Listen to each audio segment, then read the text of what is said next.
I just want to bring some humor to it. Acting. So let's talk about acting, right? How many of you guys are actors? Actors, yeah? Okay. I am what is considered to be a method actor. Method actor means it's a label about whatever, method actor versus external acting. But what it really means is honesty, to be honest and to be truthful to the character that you play. And one actor here that can vouch for me on that is Mr. Antonio Fargas. Because Antonio, all the characters that he played, no matter how outrageous they are, there was some honesty, some truthfulness about it. Like for example, in I'm Gonna Get You Sucker, when he walks out with a pimp outfit and a black punch with a fish and all that, he didn't play it for love. I don't think he played for love, right? He played for truthfulness. And that's what makes great acting. Great acting, to be honest. We were talking earlier in the Sutter Hotel, right? I was listening to the conversation about how an actor can deliver to what the directors want.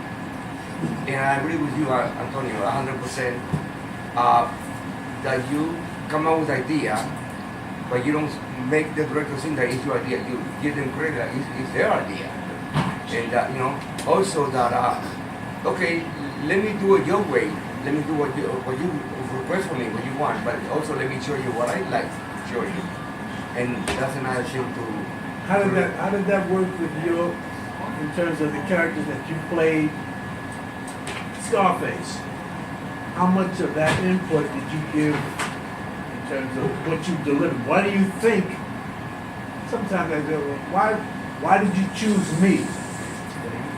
And then I have to realize, who I am, and this comes afterwards. I start to realize that who I am was something that I learned afterwards. But why was I particularly chosen? Yeah, right. And what was your approach to that character? Well, there's a thing, and I'm sure you know, Antonio, that there's a thing. I don't know what's more important in acting, talent or charisma, right? Luckily, you and I we got both. Not to brag about us, but yeah. And charisma is very important. Also, chemistry with the cast, with the rest of the cast, the ensemble. I did like 3 or 4 auditions for the Scarface with Al Pacino, Brian De Palma, the producer. It was dreadful, audition after audition, callbacks after callback. But the last one, it was with Al Pacino, me and Manolo, the 3 of us on the stage. I think that we're looking for chemistry, and that's important because back to the question, Antonio. Why did I get chosen for that? I think it had to do with chemistry. Well, when you said that my audition was terrible, you can't judge your work. No, not terrible. Brutal. Yeah. Whatever you want, whether it's brutal or terrible. Sometimes we can't, particularly when we come from that organic place. Right. It's hard for us to judge what people are liking, what they see in us. And I see a guy who's very gifted because you're very unique. And, not everybody can do you. Not many people can do me, maybe, I don't know. But to try to, because I think the greatest role I'll ever play is Antonio Fargas. The greatest role you'll ever play is Cheech. And so I think when I try to teach acting, I say that no one is better at being them than themselves. But how do you work that in terms of being honest for other characters? And I know, because we're already perfect actors, that's all I'm trying to say. We get messed up when we try to learn to act. We're already instinctively the character, particularly my character, myself, Antonio. And then I just try to hide behind the characters that I play. So I don't know how fear, what gives you the courage? What do you think gave you the courage to do this? Well, or balls, or whatever it is. Listen, it is courage. The word courage is very well said word. It fits. You and I, I'm sure, you and I have something in common. We have all the odds against that. Right? You being a person of color, me being a Hispanic from the hood, don't speak the language well, I'm short, right? All the odds against me. And I have people telling me, are you dreaming? You're dreaming, you crazy? But I don't listen to them. Is that called courage? Right? You ever went through that too? Where people say, I think I'm stubborn and hard-headed. You know, and you have to be kind of nuts to want to do what we do. exactly, You know? exactly, yeah. I mean, I'm certified crazy. I don't know about you. And I sort of hide behind, Antonio. For me, it was like about fear. I think first time I really started acting is that when I was a kid. When I lied and got away with it, that was my first acting role. Because then it set the wheels in motion for me to use everything I could for you not to know me.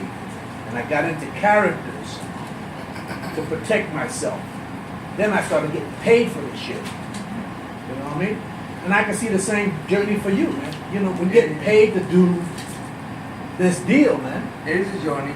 Also, there's a lot of, I hate to sound cliche, but there's inspiration. People inspire us.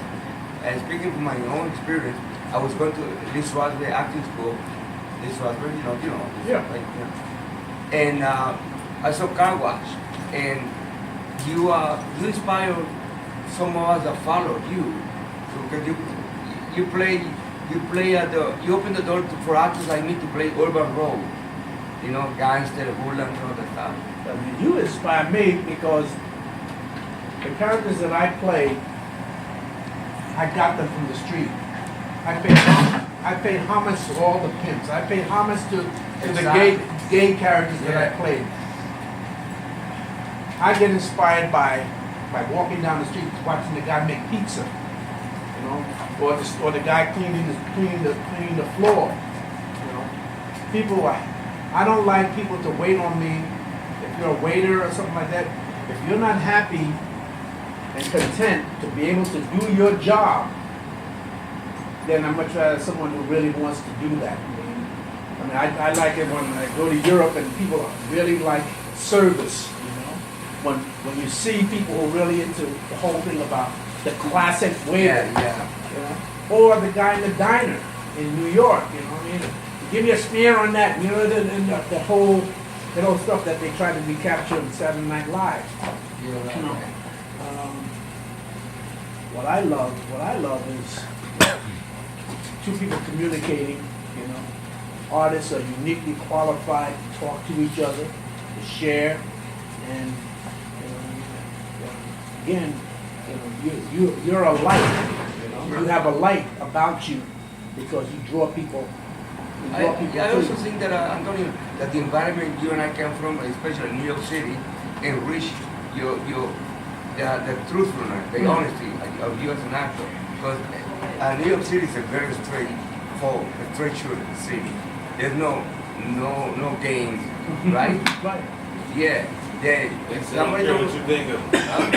They don't care what you think of. No. It's like a school, isn't it? Yeah. For actors. The whole thing about, even in the song, if you can make it there, you can make it anywhere. Yeah. There's a resilience about the characters that you see. I see it in the film tonight. The simplicity of farm people, that guy in Virginia. That's the real deal. And when we can put a mirror to life and create what we see, that's what our job is. Is to pay total respect for the real article. Right. For the real article. Yeah. Going back to Car Wash, the movie that I saw your work was amazing. You guys saw Car Wash? Yes. Oh, yeah. Amazing. It was not just funny, ha. There was some truthfulness in it, and it touched some point. Well, going back to it's about the heart. It's having a sympathy for. I was talking about that in the other the film we saw was about abusers and stuff, and I say, even the abuser has a mother, a father, You know, I think it's real interesting. I love it when you hear somebody say, this guy just killed, you know, killed his family, killed my brother, killed my mother, and all that stuff. And then the news people go and say, well, what do you think? You know, should you know, don't you want to see him dead? And when they say that I forgive, that's big time. Exactly. You know? So I like to see movies that come from the point of view of what made this person, brought them to the point of doing what they do. Not the victim picks the perpetrator, and the perpetrator picks the victim. You know, there's no mistake. You can't have one without the other. So, No, you're right. Back to Car Watch, it was a comedy, right? The comedy, but there was a lot of truth moments, a lot of serious moments. Yeah, a lot of serious moments. And also, you and I don't know how it's the other actor, but you and I come from the school that the better the other actor is, the better you have to be. Right? yeah. For example, when we're doing Scarface, of course, you know, when an actor works together for, let's say, 2-3 months, there's a sense of trust among the both, right? There's no ego involved, whatever. Because Albert, you know, such a great actor and so honest, I took a chance to question the moment, the scene. Mm-hmm. And, for example, I didn't get nervous to question, to challenge him. Right. Because, again, the better the other actor, the better you're gonna be. There was one moment at the end of the movie, I don't know if you guys remember, when Al Pacino is doing the mountain of cocaine, and me and Ernie, the bodyguard, said, we gotta go now, we gotta go to take care of the sister. And when we first did that, I didn't feel it. I didn't feel there was a reason for me to leave. And I said to Brian De Palma, the director, Al's gotta give me something to make a point, to make me say, get the fuck out of here, right? So he did it. He's a very giving actor. Sure. Yeah, he's doing the cocaine, right? And I said, boss, what are you gonna do now, right? And he looked at me like, really intensity. And I said, okay, Andy, let's go. Yeah. It is. Yeah, It is. right? Yeah. But you see, when an actor's that good, you know, it's okay to have questions, right? To challenge, right? When you were doing some of your movies that you do, right? Anybody feel, how do you say, insecure or whatever, or they were very Well, giving? it's a matter of generosity. You know, you're a team player, and if you can recognize, like you said, a good actor will recognize what you need and try to give you what you need. It's not just about me, not just about selfish, you know? Yeah, right. So I've had those kind of experiences, and I mean, for instance, I remember working with a first-time director once, and the director said, well, Antonio, how did I do directing you? And I said, well, you know, like, I'm a Ferrari, and it's hard for you to tune my engine, because right now you can work on Ford. You're working with big instruments. I'm working with scaffolds and shit, in terms of my life, in terms of my craft. But if I'm generous, then I'll help you tune this in. I'm not gonna say, all right, you can't handle me. Exactly. You know, I'm not gonna go there, but I'm gonna do whatever is necessary to help him be a success. And that's why I say I try to give the director what they want. Yeah. Your experiences, I'm sure, were the same way. Right. Like you said on the table, the dinner tonight, we got some great ideas. I got some great ideas, but I don't want to come out like I'm a genius. I take credit, right? But I think our purpose is to make the film better, the project better. So we come out sometimes with some great ideas that the directors get a little surprised. I improvise a couple lines with Scarface. For example, the line that he likes, hey man, you got a job. I improvise the line. Yeah. And Brian De Palma said, keep it. Mm-hmm. And I remember the makeup lady, her name was Barbara, said to me, you got bored, because that was Pacino's scene. But I couldn't waste that time, it was there. Right?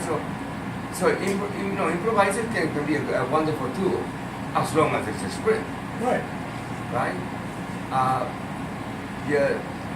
back to directing and writing. I don't know. We got a few writers here. Like Ron, we got Ron, Steve, the other writer. I'm having problem with some of the new wave of filmmakers that the script is in the mind and it's not on paper. Have you experienced that lately?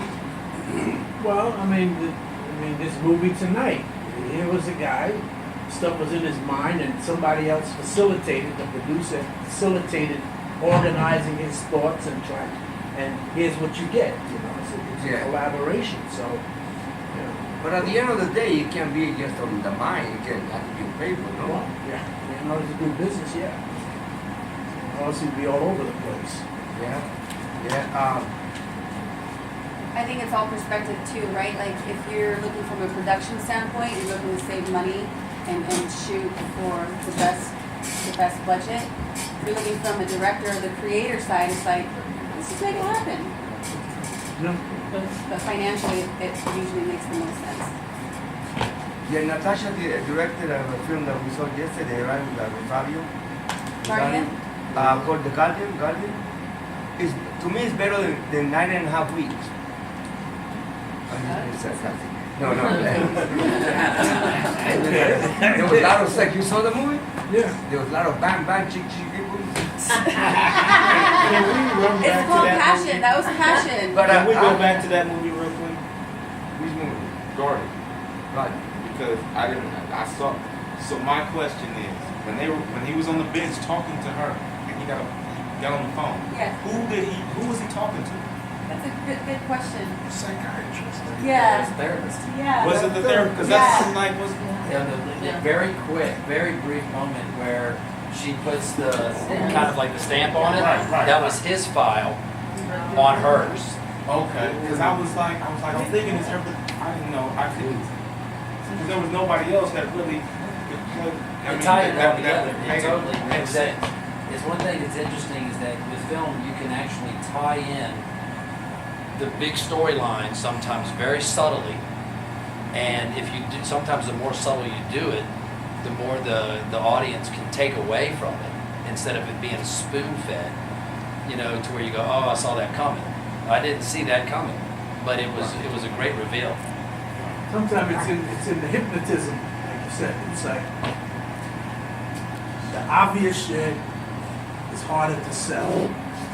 But when you get the subliminal stuff, that's why art is in the eyes of the beholder. That's why you see a film more than once. And then you start, because a lot of things are, like life is a bunch of distractions, to get your attention. But sometimes you have to find the person who's snapping the finger. And sometimes we find it's us because we create our own distractions. And so the subtext stuff, that's what I'm talking about, the subtext of the villain, the subtext of the hero. We all come from, when I even teaching acting or teaching about a scene I find out from the ground up, I said, how does this character, what kind of underwear does this guy wear? You know what I mean? What kind of, what pain happened to them as a youngster? I know that my life, I tell you, like when I was a kid, when I lied and it was setting the wheels in motion because people believed me, and that was my first drug or whatever it is, because it was a mind-altering kind of thing. The other thing was when I found my dad's pornography on the shelf. I had no shot at having a relationship with anybody because I always into this fantasy land. And that's gold for the actor. When you can get to the point where you can start disclosing shit about yourself and have the courage to do that, it helps so many people because we all have these things. We all have these monologues going on in our head that we think nobody knows. That's why they say we're only as sick as your secrets. And so actors and characters have to have secrets. Sometimes my acting teacher would say, put something in your pocket to remind you of something. A wise person told me when I want to do something life-changing, to remind myself of the journey that I was on, he said, do something that's going to remind you of that. He said, take your watch and put it on this side. And this is how much to Larry. And so people say, oh, why do you wear your watch? You're left-handed, but I have a secret. And so characters go into scenes with a secret. Sometimes to play the scene, you know, I'll play like I have to go to the bathroom. It gives me certain kinds of behavior. And I can use that behavior in character. I think my legs has always saved me. Every character has a rhythm. Finding the rhythm that you have. You talked about the rhythm and the sounds and the movie and all that. Finding your rhythm. Everybody has a. Sometimes I would like to be the create the sound for cities, because every block has music that would play to the backdrop. But the score the city, score the music.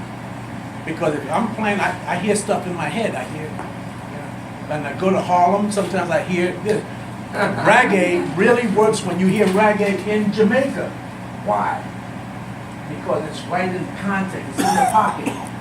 If the music is playing, when I'm dealing with music, I can go on and function because there's a natural rhythm going on. But when a really genius happens, it stops me in my tracks. I can't function when another genius or a genius, another, but when someone else says, this is my scene. And knowing that rhythms, I think it's a life's journey, it's a life's work to be able to find what we do naturally, to find that we're all okay. Well, you have a great sense of rhythm. You have a great sense of rhythm, Antonio. That scene in I'm going to give you Sutter with the platform shoes and the beat. You have no line. It's easy to inspire the music person when they can also feel the rhythm, when they can play. Yeah. When they can play or feel, because they have this palette that we don't have. They have a palette of colors and everything else. Yeah. So each person, each discipline in the movie business has a, linebackers, you do this, just do, How many of you guys here are actors, the vibration actors? Sometimes actors. Sometimes actors feel like dialogue and line is important, but sometimes you don't need line. And Antonio, right? You agree with that, right? Yeah. You agree? Because I'm going to give you Sucker. It's about 3 or 4 minutes where he's walking. He's walking with swag and the rhythm, and he doesn't have one line, right? And that's also a thing for an actor, a tool for an actor. Also, we're busy. Sometimes I was too busy as an actor. I would try to smoke a cigarette, take the drink, and drive the editor crazy. Because if they're trying to match the shit, how many times when I was smoking, if I do the scene for a long time, I have to cut a cigarette down to where it was, to where it was when, and trying to connect between lunch and coming back to reshoot something. You have to keep that facility of keeping track, keeping track of all that stuff. Is I have a question for you. With that being said, sometimes actors, this is just from my own experience, sometimes actors are, they remember what they've done for continuity and they're aware of like post, and then you have some that are just in the moment. That's why you have to have the continuity person, because a lot of people are not aware. I was aware because I had to protect myself.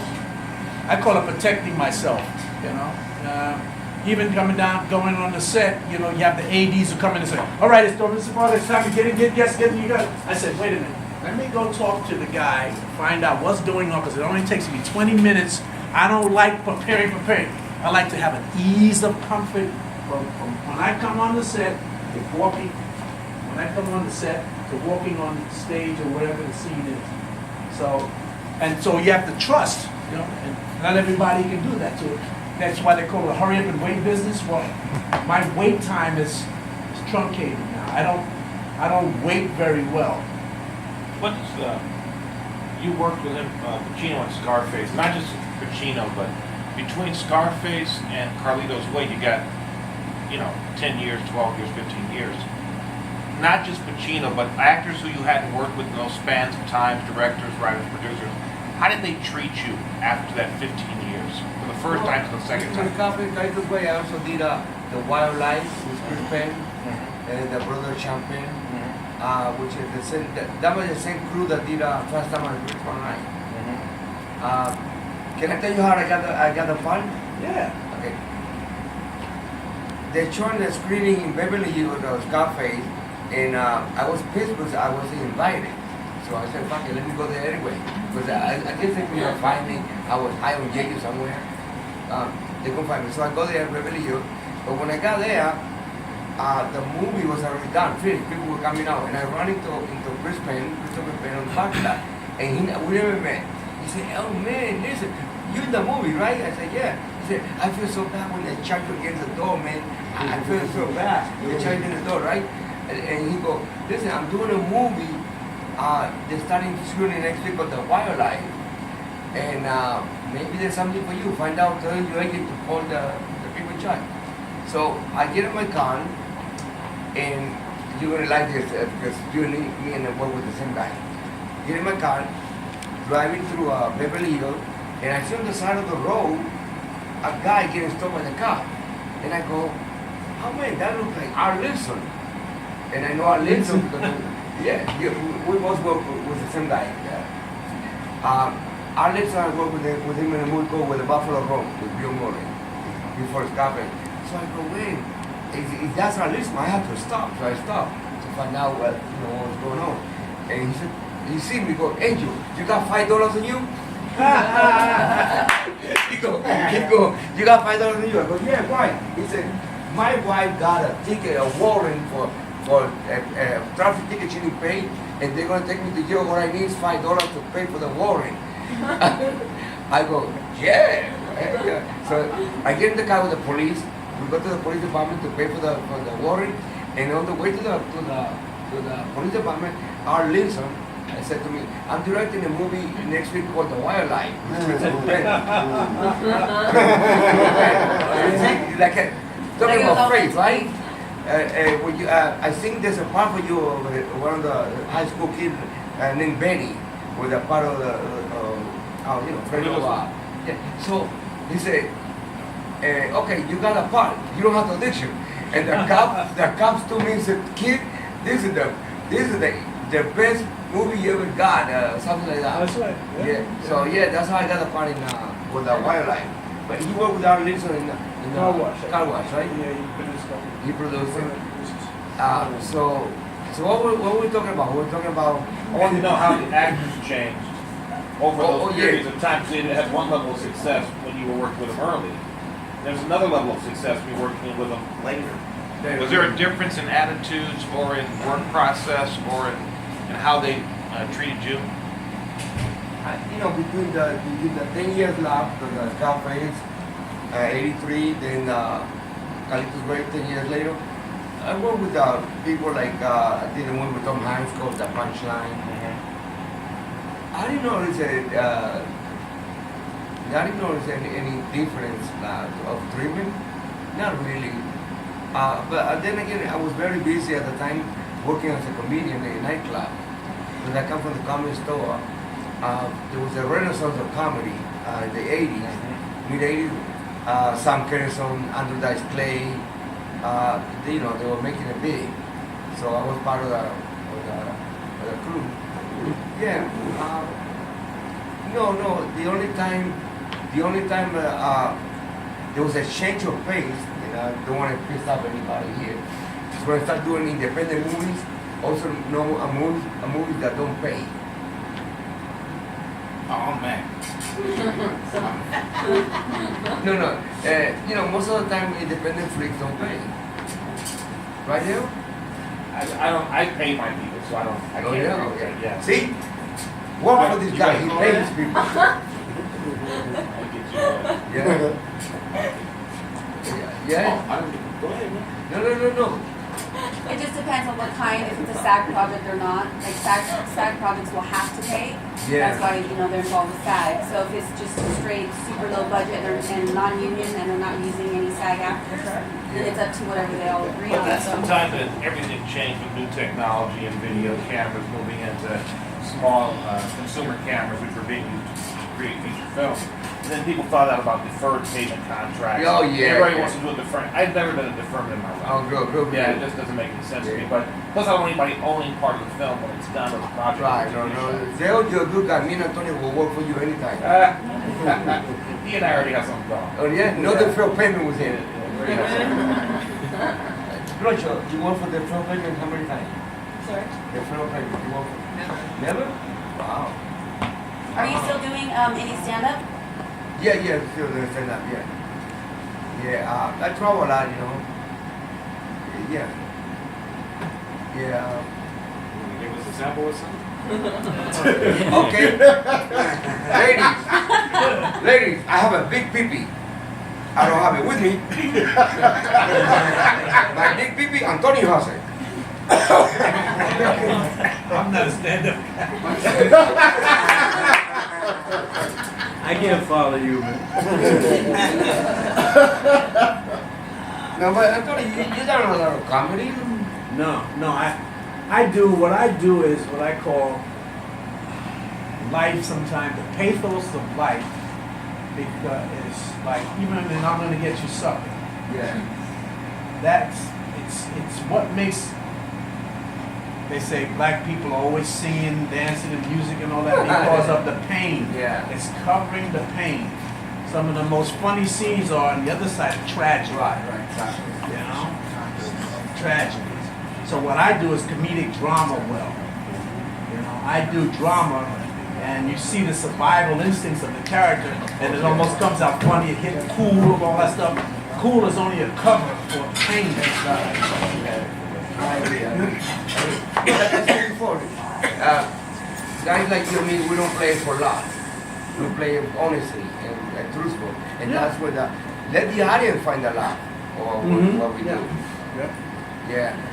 I mean, and when you see, when I go to movies and I see myself, when I come up on the screen, people don't know that there's almost like an organic reaction that happens because of the history of what I do. Yeah, and also to see in casting, the best way for the director to know what he wants in the part in the film is to have a casting session. When you see every actor comes in and does something, he learns how to play. He knows how to direct that role because he also sees everybody has just a little bit of different things. So he has an opportunity to gather all that information for free, and then he can work it or partake of it, because that's why they have script readings and read around the table and all that, or because Starsky and Hutch, I'm Gonna Get You Something, it's not on the page. The actor brings that to life. Exactly. You know, by the nuances and stuff that he does, and the turn in the voice or the pause, all of that stuff. That's where someone said that God lives between my last thought and my next thought.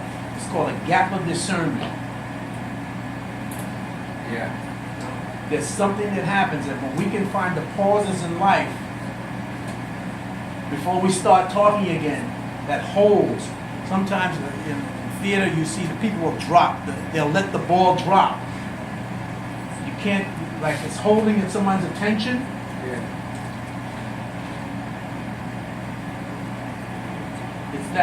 It's that thing that you can almost slide along. Yeah. No, but I go back again. There's no myth about charisma. Charisma does exist. For example, I posted a picture on Facebook this morning, and a lot of likes and people saying the hug bear guy, the hug, talking about you. But that has to do with charisma. I think, for example, people will remember me forever. Chichi, get the yayo. Get to you. Yeah, that has to do not just with my acting, also with charisma. I think, you know. Well, they call it, in TV, they call it Q. You? How much recognizability an actor has with an audience. Exactly. And Yeah. that's what they call about Facebook, how many people likes, all that stuff. It's analytics. It's analytics. So I can go anywhere in the world, but because of 57 years being on screen, somewhere, somehow, somebody will know. Yep. That's, you know, that's buying power. That's putting the movie power. You know, we create new people. You know, that's why they say you can put the Elephant Man on TV. Somebody's gonna love him.